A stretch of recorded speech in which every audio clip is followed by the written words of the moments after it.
Welcome to the Salmon Runs YouTube. Enjoy the video. You start by confirming the device is actually enabled.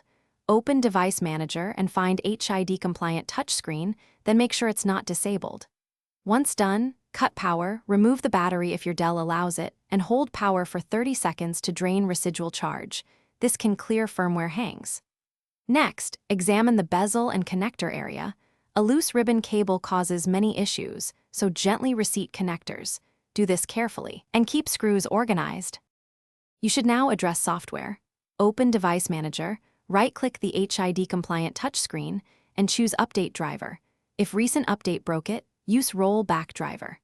Make sure Windows Update has latest patches, and run Dell Support Assist to fetch OEM chipset and touch drivers. OEM drivers versus generic ones matter.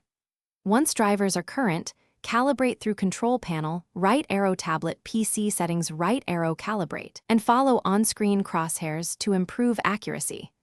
Reboot after each driver or calibrate. Now you finish by thoroughly testing touch across the entire display, checking for dead zones or intermittent response. Document where it fails. If problems persist, update BIOS from Dell's support site and consider a Windows system restore to before the issue started. If software fixes fail, back up your data and perform a factory reset or schedule hardware service. Troubleshooting tip. If touch works in BIOS but not Windows, it's a driver or OS issue. Reinstall Windows or contact Dell support before replacing the screen.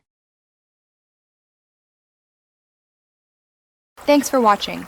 Consider subscribing if we helped you.